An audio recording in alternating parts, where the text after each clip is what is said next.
राजा वड़िंग जी को कांग्रेस प्रेसिडेंट ने, सोनिया जी ने और राहुल जी ने आशीर्वाद देकर प्रदेश कांग्रेस का अध्यक्ष बनाया। सो जो ऑर्गेनाइजेशनल फाइट है गवर्नमेंट के साथ वो तो करेंगे। वो जो विधानसभा में on the floor of the house जो बात होगी तो उसमें घेराबंदी हम करेंगे। देखो, दो चीजें मैं क्लियर करना चाहता हूं। As a CLP leader I will not oppose for the sake of opposition. एक तो होता है कि आपने अपोज ही करना है, कोई अच्छा काम करें या बुरा काम करें। कंस्ट्रक्टिव ऑपोजिशन होगी और उसमें एक विशेष बात यह है कि जो बातें पंजाब के इंटरेस्ट में है, अगर आपकी गवर्नमेंट इधर पंजाब के इंटरेस्ट को प्रोटेक्ट करेगी तो वी विल सपोर्ट देम। उसमें अगर वो टिंकर करेंगे ब्यास भाखड़ा के जो रूल्स हैं, कानून हैं, जहां जैसे उन्होंने नजरअंदाज किया पंजाब की, जो वहां पावर सेक्रेटरी की पोजीशन हमें मिलती थी, तो वो ऐसी चीजें, या इरिगेशन सेक्रेटरी की जो पोजीशंस थी, या चेयरमैन की जो पोजीशन थी, या जो कोटा था, या चंडीगढ़ में जैसे टिंकर करने की कोशिश कर रहे हैं, आहिस्ता आहिस्ता सेंटर का कब्जा जमाना चाहते हैं। जो 1966 का गवर्नमेंट ऑफ इंडिया ने बकायदा तो नोटिफिकेशन निकाली हुई है, पंजाब का राइट दिया हुआ है कि जितनी देर हरियाणा अपना कैपिटल नहीं बनाती उतनी देर 60-40 रेशियो पर 60% चंडीगढ़ पर कब्जा पंजाब का रहेगा, 40% पर हरियाणा का रहेगा। कब्जे का मतलब है from officers point of view सारे 60% हमारे लोग आएंगे, 40 उनके आएंगे। और उसके अलावा पानी का सबसे बड़ा, मैंने विधानसभा में बोलते कहा था, गवर्नमेंट ऑफ इंडिया अभी वाटर्स को टेस्ट कर रही है कि मौजूदा सरकार कितना दम रखती है। अगर मुझे यह खदशा है कि अगर हम जोर से, देखो आज वो राष्ट्रपति जी को मिलने गए हुए हैं भगवंत मान जी, और उपराष्ट्रपति को भी मिलने गए हुए या मिल लिया होगा, तो उसमें क्या बातें उन्होंने कही? क्या उन्होंने चंडीगढ़ का जिक्र किया? क्या उन्होंने पानियों का जिक्र किया? क्योंकि पानी के बारे में पंजाब के लोगों को मैं सतर्क करना चाहता हूं, कॉशन करना चाहता हूं कि आज से चंद महीने पहले ऑनरेबल सुप्रीम कोर्ट ने पंजाब के चीफ मिनिस्टर और हरियाणा के चीफ मिनिस्टर को कहा था कि या तो आप एमिकेबली सेटल कर लो, नहीं तो हम फैसला सुनाएंगे। और इसमें मुझे खदशा यह है कि हो सकता है ऑनरेबल सुप्रीम कोर्ट का फैसला पंजाब के लिए ज्यादा फेवरेबल ना हो, या सेंटर कुछ ऐसा काम करे जिसके साथ पंजाब का हक मारा जाए और ज्यादा पानी किसी और स्टेट को दे दीजिए। तो इन बातों पर वी विल क्लोजली वॉच। दूसरी बातें हैं जो पंजाब के साथ ताल्लुक रखती हैं। ये आए हैं इस बात के साथ कि हम बदलाव लेकर आए। बदलाव का मतलब है कि जो रवायती सिस्टम चल रहा था इधर 70-75 साल का, रवायती पार्टी जैसे राज कर रही थी, सिस्टम में कंप्लीट जस्टिस ऑर्डिनरी आदमी को नहीं थी मिल रही, तो उन्होंने कहा कि हम चेंज लाएंगे। एक महीने में अभी तक तो कोई बड़ी चेंज नजर आई नहीं। नजर ये आया कि ये गवर्नमेंट चंडीगढ़ से तो चल ही नहीं रही। इसमें चेंज सबसे बड़ी क्या आई है कि ये दिल्ली से गवर्न हो रही। बहुत सारे लोग ये भी कहते हैं जी कि ये आपकी पार्टी भी दिल्ली से चलते हैं। हमने कहा ना, there is a vast difference. High command Delhi में होना वो बीजेपी का भी है, जितनी नेशनल पार्टीज हैं कांग्रेस का भी है और आपका भी, क्योंकि इनके सुप्रीमो केजरीवाल साहब है। मगर हमें सबसे बड़ा जो इस पर आपत्ति है वो इस बात की है कि केजरीवाल साहब अब वो काम करना शुरू करती है जो अनकॉन्स्टिट्यूशनल। केजरीवाल साहब पार्टी के आपके सुप्रीमो होंगे, पॉलिसी मैटर्स पर इनको वो आदेश भी दे सकते हैं, डायरेक्शंस भी दे सकते हैं। मगर केजरीवाल साहब ने 2 दिन पहले चीफ सेक्रेटरी पंजाब को बुलाया, पावर सेक्रेटरी को बुलाया, हमारे चेयरमैन जो है बिजली बोर्ड के उनको वहां बुलाया। और सबसे गंभीर बात क्या है कि उसमें पंजाब के ना मुख्यमंत्री थे ना पंजाब का कोई मंत्री था। तो ये ओवरस्टेप जो कर रहे हैं अनकॉन्स्टिट्यूशनल है और पंजाबी इस बात को कभी इजाजत नहीं देंगे। ये तो पंजाब पर इनडायरेक्ट कब्जा जो हमें पहले खदशा था, पार्टी का चलना एक बात और होती है, ये तो डायरेक्ट इंटरफेरेंस है। और मुझे ऐसे नजर आ रहा है, आप देखिए आज गवर्नर साहब बॉर्डर बेल्ट में घूम रहे हैं। ये भी आगे कभी नहीं हुआ कि गवर्नर साहब लॉ एंड ऑर्डर को देखने जा रहे हैं। सीएम साहब राष्ट्रपति के पास, ऑनरेबल राष्ट्रपति के पास घूम रहे हैं, केजरीवाल साहब सभी ऑफिसर्स को वहां बुलाकर डायरेक्शंस दे रहे हैं, और हमारे मुख्यमंत्री मिसिंग है। सो भगवंत मान जी विल हैव टू क्लैरिफाई। और मैं समझ रहा हूं कि जब से ये प्रेशर ऑपोजिशन का शुरू हुआ है, आज बहाने से मान साहब को वहां बुला लिया गया, सो दैट ये लोगों में फीलिंग ना चली जाए कि केजरीवाल साहब over and above CM Punjab से ये फैसले कर रहे हैं। तो ये एक बहुत सेंसिटिव मसला है, हमारी इज्जत सम्मान की लड़ाई। पंजाबियों ने कभी अपनी इज्जत के साथ, अपने सम्मान के साथ कभी कॉम्प्रोमाइज नहीं किया। इसी बात के लिए मैं केजरीवाल साहब को कहता हूं, केजरीवाल साहब आप सुप्रीमो हो, आपने जो फतवा लिया है उस फतवे में पहले भी ये बात कही गई थी कि ये दिल्ली का इंटरफेरेंस न, दिल्ली ने तो कभी, दिल्ली दरबार, पंजाब ने तो सारी जिंदगी कई 100 सालों से दिल्ली दरबार से लड़ाई करते हैं। तो ये डायरेक्ट इंटरफेरेंस ना चलने को देगा ना कोई। और ऑपोजिशन विशेष तौर, जहां मैं अब लीडर ऑफ द ऑपोजिशन हूं विधानसभा में, we will see to it, अगर ऐसा काम करेंगे। और इधर भी राघव चड्ढा जी सीएम हाउस में बैठकर सारी जितने ऑफिसर्स की बदलियां हैं ब्यूरोक्रेसी की, वो भगवंत मान जी तो कर ही नहीं रहे। ये तो सारा कुछ राघव चड्ढा जी इंटरव्यू पर बुला रहे हैं। In what capacity is he calling?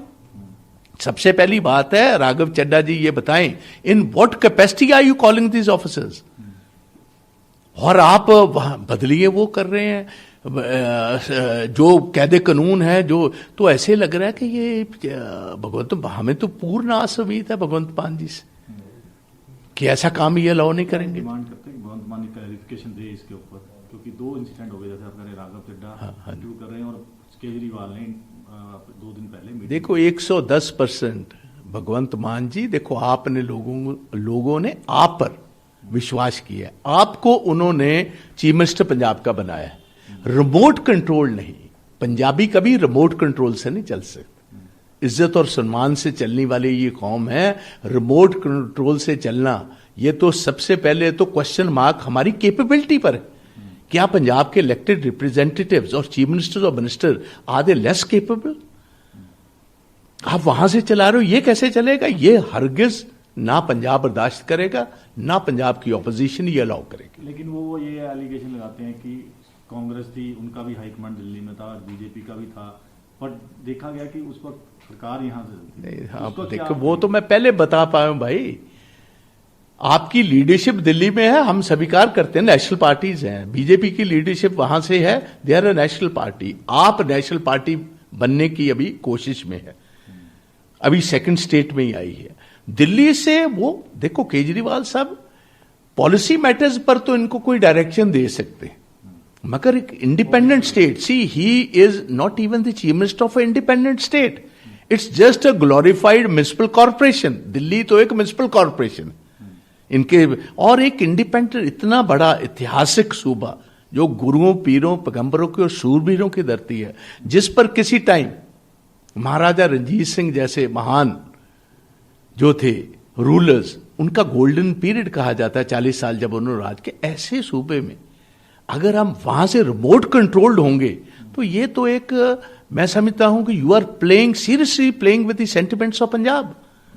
Border state है हमारा पंजाब। हाँ जी। क्या लगता है आपको खर्चा कि अगर वहां से चलेगा, कुछ आपको लगता है कि इसमें कुछ दिक्कत हो सकती है, क्योंकि बड़ा सेंसिटिव। आप दिक्कत की बात कर रहे हो भाई, 50 से ज्यादा मर्डर्स हो चुके हैं 1 महीने में। कल डीजीपी साहब ने अपनी क्लैरिफिकेशन दी, वो क्या क्लैरिफिकेशन थी? Is that clarification? That's a complete failure. ये कह रहे हैं पिछली साल से अब कम 50 लोग मार दिए कि what does the DGP want, that there should be more murders. ये अपनी बैक को थपथपा रहे हैं आदमियों को, तो अपनी जिंदगी का, आज पंजाब में किसी की जिंदगी महफूज नहीं, पुलिस का किसी को डर नहीं है, किसी को खौफ नहीं। जहां 4 मर्डर्स हुए हैं मेरे एरिया में, वहां के उसी पुलिस स्टेशन का सब इंस्पेक्टर जो था, वो इलेक्शन, जब इलेक्शन हो रही थी हमारी असेंबली की, तो एक रवायती पार्टी के गुंडे, 100 गुंडा उस गांव में घुसा और उसने बदमाशी रात की वहां। ये एसएचओ वहां जाता है वो गुंडागर्दी रोकने, और होता उसमें क्या है, उसी एसएचओ की वो गुंडा एलिमेंट पहले तो दस्तार उतारते, फिर उसकी वर्दी फाड़ते। उसके बावजूद आज के दिन तक police has taken no action. अगर आप सिटिंग एसएचओ की दस्तार उतार सकते हो उसकी यूनिफॉर्म फाड़ सकते हो, और हमारी गवर्नमेंट एक्चुअली कुछ नहीं लेती। आप समझते हो कि क्या मैसेज आप गैंगस्टर्स को देंगे पंजाब में? आपने एक बना तो ली संस्था जिसको कहते हैं गैंगस्टर्स को पकड़ने के लिए या एलिमिनेट करने के लिए बना दी। आपका डर खौफ ही किसी को नहीं है। कोई डर हो? पुलिस जो है या गवर्नमेंटें जो हैं वो चलती हैं अपने दबदबा से, जैसे पंजाब में कहते हैं जलजला से चकती हैं, अपने दबदबा से चकती। अगर आपका दबदबा ही नहीं है, आप सरकार को कोई सरकार ही नहीं समझता, तो कैसे आप लोगों की जिंदगी को महफूज रखोगे? आज भगवंत सिंह मान जी को मैं पूछना चाहता, आप तो कह रहे हो कि हम गोरे बाहर से लेकर आएंगे। भाई एक तरफ तो भगवंत मान जी महान शहीद आजम भगत सिंह जी ने फांसी का फंदा गले में लेकर कुर्बानियां दी गोरों को भगाने के लिए। आप गोरों को वापस बुलाने की बात करें, मुझे तो यही नहीं समझ आया। 3-3 लाख नौजवान बच्चा हमारा बाहर जा रहा है। वातावरण बिजनेस को लाने का अगर वातावरण होगा, शांति होगी सूबे में, अमन कानून पहली प्रायोरिटी है। नंबर 1 प्रायोरिटी अमर कानून, नंबर 2 है गवर्नेंस। आप अगर अमर कानून ही नहीं है, इधर अमन कानून नहीं है, लॉ एंड ऑर्डर नहीं है, तो किसकी बात कर रहे हो आप? कौन आएगा? आप एक नई घटना मिली है कि अब 2 दिन से, पिछले भी 2 दिन पहले और अब आज भी गुरदासपुर आपके एरिया में गवर्नर जा रहे हैं। हाँ जी। इसको किस तरह से आप जानते हैं कि पहली बार हुआ है कि पंजाब जैसे सीएम है वहां पे गवर्नर रूल है नहीं? देखो, मैं गवर्नर साहब ऑनरेबल गवर्नर हैं, ये कॉन्स्टिट्यूशनल पोस्ट है, मगर मैं समझता हूं ये खतरे से खाली नहीं है। गवर्नर साहब का पहली दफा 75 साल में अगर गए हैं पहले, तो वो लोगों से मिलने के लिए दूसरा चौथा जाते थे, जर्नली चीफ मिनिस्टर कंपनी करते थे। That was just a goodwill visit. ये बेसिकली मैं देख रहा हूं जो प्रोएक्टिव हो रहे हैं गवर्नर साहब, that shows the centre will try to intervene in Punjab some way or the other. और ये बॉर्डर का स्टेट है, बॉर्डर, और we have a common border with Pakistan. तो प्रताप सिंह बाजवा ਦੇ ਵੱਲੋਂ ਵੱਡੇ ਸਵਾਲ ਜਿਹੜੇ ਨੇ ਉਹ ਚੁੱਕੇ ਗਏ ਨੇ। ਅਰਵਿੰਦ ਕੇਜਰੀਵਾਲ ਦੀ ਮੀਟਿੰਗ ਤੇ ਉਹਨਾਂ ਨੇ ਵੱਡੇ ਸਵਾਲ ਚੁੱਕੇ ਨੇ। ਸੀਐਮ ਭਗਵੰਤ ਮਾਨ ਨੂੰ ਸਵਾਲ ਕੀਤੇ ਨੇ ਔਰ ਰਿਮੋਟ ਕੰਟਰੋਲ ਵਾਲੀ ਸਰਕਾਰ ਫਿਰ ਤੋਂ ਕਰਾਰ ਦਿੱਤਾ। ਗੈਰ ਸੰਵਿਧਾਨਿਕ ਕੰਮ ਕਰ ਰਹੇ ਨੇ ਕੇਜਰੀਵਾਲ। ਇਹ ਵੀ ਉਹਨਾਂ ਨੇ ਕਿਹਾ ਪੰਜਾਬ ਤੇ ਅਸਿੱਧਾ ਕਬਜ਼ਾ ਕਰਨ ਦੀ ਕੋਸ਼ਿਸ਼ ਕੀਤੀ ਜਾ ਰਹੀ ਹੈ। ਪੰਜਾਬ ਦੇ ਲੋਕ ਇਸ ਨੂੰ ਕਦੇ ਵੀ ਸਵੀਕਾਰ ਨਹੀਂ ਕਰਨਗੇ ਤੇ ਆਪੋਜੀਸ਼ਨ ਇਸ ਨੂੰ ਹੋਣ ਨਹੀਂ ਦੇਵੇਗੀ। ਰਿਮੋਟ ਕੰਟਰੋਲ ਦੇ ਨਾਲ ਸਰਕਾਰ ਚਲਾਉਣ ਦੀ ਕੋਸ਼ਿਸ਼ ਹੋ ਰਹੀ ਹੈ, ਪਰ ਅਜਿਹਾ ਨਹੀਂ ਹੋਣ